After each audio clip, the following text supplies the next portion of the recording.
धारी देवी ने दी फिर से चेतावनी, क्या उत्तराखंड पर मंडरा रहा है 500 साल पुराना श्राप। धारी देवी का मंदिर फिर पानी में समा सकता है, उत्तराखंड में चेतावनी, क्या इतिहास दोहराया जाएगा। 500 साल पुराना श्राप, धारी देवी मूर्ति के स्थानांतरण के बाद बादल फटने की आशंका, केदारनाथ जैसी तबाही का डर। विशेषज्ञ बोले मानव हस्तक्षेप और पौराणिक चेतावनी जुड़ते हुए दिखाई दे रहे हैं। स्थानीय लोगों का अल्टीमेटम, मूर्ति लौटाओ या फिर आत्मरक्षा करो, प्रशासन बेबस। धारी देवी की कहानियां वापस फिर से उत्तराखंड की वादियों में सुनाई देने लगी हैं, क्योंकि धारी देवी का प्रकोप कभी भी फट सकता है। नमस्कार, मैं हूं शेखर त्रिपाठी और आप देख रहे हैं हमारा YouTube चैनल अखंड मंथन। भविष्य के समाचार की ये हेडलाइंस के बाद अब आप समझ गए होंगे कि आज के हमारे भविष्य के समाचार का कंटेंट क्या संकेत दे रहा है। क्या धारी देवी की कहानियां वापस इतिहास दोहराने जा रही हैं। कहा जाता है कि धारी देवी सुबह कन्या रूप में, दोपहर युवती और रात में वृद्धावस्था में होती हैं, और इस बार यही धारी देवी की प्रतिमा ने एक बड़ा संदेश भेजा है। और ये संदेश जब से मिला है, उत्तराखंड की पहाड़ियों में फिर से वो बेचैनी देखी जाने लगी है। वही डर और वही सवाल, क्या धारी देवी फिर से चेतावनी दे रही हैं, क्योंकि अलकनंदा का जलस्तर कभी भी बढ़ सकता है। बादल के फटने की घटनाएं लगातार हो रही हैं और मंदिर के आसपास का इलाका फिर से असामान्य गतिविधि दिखा रहा है। 2013 की केदारनाथ त्रासदी की यादें ताज़ा हैं और अब लोग पूछ रहे हैं कि क्या 2025 का अक्टूबर नवंबर वही कहानी तो दोहराने वाला नहीं है। कहा जाता है कि जब धारी देवी नाराज होती हैं तो उत्तराखंड में विनाश की एक नई लीला लिखी जाती है। उत्तराखंड के लोगों का मानना है कि धारी देवी का मंदिर केवल मंदिर नहीं, बल्कि धारी देवी स्वयं रक्षा की शक्ति हैं उत्तराखंड के। 2013 में जब मूर्ति को नदी से हटाया गया, उसी शाम केदारनाथ में बादल फटा, हजारों जानें गईं और पूरा उत्तराखंड दहल उठा। अब फिर वही मूर्ति फिर से जल स्तर की पकड़ में आती हुई दिखाई दे रही है। ग्रामीणों का कहना है कि देवी को जहां रखा गया है वहां जल स्तर अचानक बढ़ सकता है। ये कोई संयोग नहीं, ये एक स्पष्ट संकेत है। और स्थानीय संतों ने भी चेतावनी दी है कि अगर इस बार मूर्ति पर फिर हाथ पड़ा तो परिणाम गंभीर होंगे। अगर विज्ञान बनाम आस्था की बात करें तो जो वैज्ञानिक कह रहे हैं वही आस्था भी कह रही है। भारी वर्षा, बांधों का दबाव और ग्लेशियर के टूटने की घटनाएं मिलकर के एक बड़े संकट का संकेत दे रही हैं। लेकिन जनता कहती है जब देवी को हटाया गया है, तब पहाड़ों पर विनाश टूटा है। जब देवी जल में आई है तब राहत मिली है। दोनों पक्ष अपनी जगह पर सही हैं, पर सवाल वही है, क्या उत्तराखंड के पहाड़ कोई अलर्ट भेज रहे हैं? क्या ये सिर्फ क्लाइमेट चेंज है या फिर कुछ और? भूवैज्ञानिक चेतावनी दे चुके हैं कि अक्टूबर नवंबर में भारी वर्षा और भूस्खलन का एक बड़ा खतरा मंडरा रहा है, खासकर श्रीनगर, चमोली और रुद्रप्रयाग जिलों में। आपको बताते हैं कि मूर्ति से जो संकेत तीनों टाइम मिल रहे हैं उसको लेकर के क्या कहा जा रहा है। कहा जा रहा है कि धारी देवी की कहानी एक बार फिर उत्तराखंड में जीवंत हो चुकी है।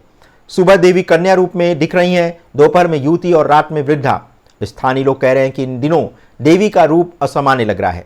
उनके चेहरे पर कठोरता है और नेत्रों में अलग चमक देखी जा रही है। पुजारियों का कहना है कि जब देवी का रूप बदलता है, प्रकृति भी संकेत देती है। क्या ये संकेत है कि पहाड़ फिर आक्रोश में है, या महज लोक कथा है जो हमें अपने कर्मों का आईना दिखा रही है? सवाल ये है कि मानव का हस्तक्षेप क्या देवभूमि पर एक बड़ी आपदा लाने का संकेत दे रहा है? जी हाँ, उत्तराखंड में निर्माण की गति तेज है, सुरंगें, हाइड्रो प्रोजेक्ट, सड़कों का चौड़ीकरण। लेकिन हर बार जब पहाड़ को काटा गया है, उसने जवाब दिया है बादलों से, पत्थरों से और पानी से।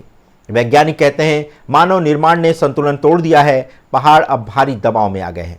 लेकिन संतों का कहना है कि देवभूमि में जब लोभ बढ़ता है तो देवी प्रकट होकर चेतावनी देती हैं। इस बार दोनों की चेतावनी एक साथ आ रही है, विज्ञान की भी और देवी की भी। तो क्या ये दोनों चेतावनी आने वाले समय में किसी बड़े संकट का संकेत दे रही हैं? अक्टूबर और नवंबर के लिए मौसम विभाग ने एक बार फिर रेड अलर्ट जारी किया है। ग्लेशियरों में दरारें दिख रही हैं, नदियां उफान पर हैं और ऊपर से आस्था का तापमान भी चढ़ गया है। क्या यही है वो ट्रिगर मोमेंट जब प्रकृति और पौराणिकता दोनों एक साथ चेतावनी दे रहे हैं? लोग कह रहे हैं कि धारी देवी फिर जल में समा सकती हैं और उसके बाद कोई बड़ी घटना हो सकती है। लेकिन प्रशासन अभी शांत है, वैज्ञानिक चिंतित हैं और जनता डरी हुई है। धारी देवी, जिनके बारे में कहा जाता है कि वो उत्तराखंड की रक्षा करती हैं, आज वही देवी, वही घाटी और वही नदी फिर से असामान्य हलचल में दिखाई दे रही है। तो क्या ये सिर्फ मॉनसून की मार है या फिर सच में धारी देवी का कोई नया प्रकोप देखने को मिलने वाला है? क्या अक्टूबर नवंबर में फिर कोई बड़ी आपदा आने वाली है? ये सवाल सिर्फ भूगोल का नहीं, ये आस्था और चेतना का है। और शायद उत्तराखंड की आत्मा हमें कह रही है, संभल जाओ, अब भी देर नहीं हुई है, देवभूमि को मत छेड़ो, वरना विनाश को रोकना मुश्किल हो जाएगा। तो दर्शकों, ये था हमारा धारी देवी के प्रकोप पर आधारित वो चेतावनी जो कि विज्ञान से भी हमें मिल रही है। पहाड़ों में अक्टूबर और नवंबर का जो समय होता है वो बहुत संवेदनशील होता है, क्योंकि जो वर्षा का जल होता है वो इस समय तक पहाड़ों के जड़ तक रिस रिस करके पहुंच चुका होता है। और जब मिट्टी में नमी ज़्यादा बढ़ती है तो भूस्खलन का खतरा अधिक बढ़ जाता है। आप आए दिन उत्तराखंड में हो रही ऐसी आपदाओं को समाचारों में देख और सुन रहे होंगे। इसीलिए हम आपसे अनुरोध करेंगे कि ऐसे समय में आपको भी उत्तराखंड में आने की अपनी योजना को विराम देना चाहिए, और जब मौसम एक स्थिर अवस्था में आ जाए तभी आपको यहाँ पर आना चाहिए। और इसी के साथ हम उत्तराखंड सरकार से, धामी सरकार से भी यही कहेंगे कि वो आपदा आने से पहले ही उत्तराखंड के संवेदनशील इलाकों में रह रहे लोगों को सुरक्षित स्थानों पर पहुंचा दे, और जब मौसम का एक स्पष्ट और साफ संकेत बिना खतरे वाला मिले तब वहां पर लोग अपने घर पर वापस जाएं। क्योंकि आपदा के बाद अगर कोई कदम उठाया जाता है तो उसका कोई अर्थ नहीं रहता। और जब उत्तराखंड में प्रतिवर्ष अक्टूबर और नवंबर का जो समय होता है वो संवेदनशील देखा गया है, तो ऐसी स्थिति में क्या ये नहीं हो सकता कि घटना होने से पहले ही हम ऐसे क्षेत्रों में रहने वाले, संवेदनशील क्षेत्रों में रहने वाले लोगों को, दर्शकों को वहाँ से विस्थापित करके किसी सुरक्षित स्थान पर पहुँचा दें। खैर, ये उत्तराखंड के लोग और सरकार का निर्णय होगा कि वो क्या कदम उठाते हैं, लेकिन हम अपने प्यारे दर्शकों से ये अनुरोध करेंगे कि अगर उन्हें भी इस तरह की कोई आशंका सच होती हुई दिखाई दे रही है तो कुछ समय के लिए वो अपने निवास स्थान को बदलकर मैदानों में सुरक्षित स्थानों पर पहुंच जाएं, ताकि उन्हें किसी भी आपदा में होने वाले जान माल की नुकसान से बचाया जा सके। आपको हमारा ये कार्यक्रम कैसा लगा? भविष्य के समाचार में अगर आप कोई कंटेंट हमारे साथ साझा करना चाहते हैं तो इसके लिए आप हमारे व्हाट्सएप नंबर 7905414965 पर हमें संदेश भेज सकते हैं। यदि आपको चैनल का कंटेंट अच्छा लग रहा है तो इसे लाइक, शेयर और सब्सक्राइब करना भी मत भूलिएगा। धन्यवाद, नमस्कार।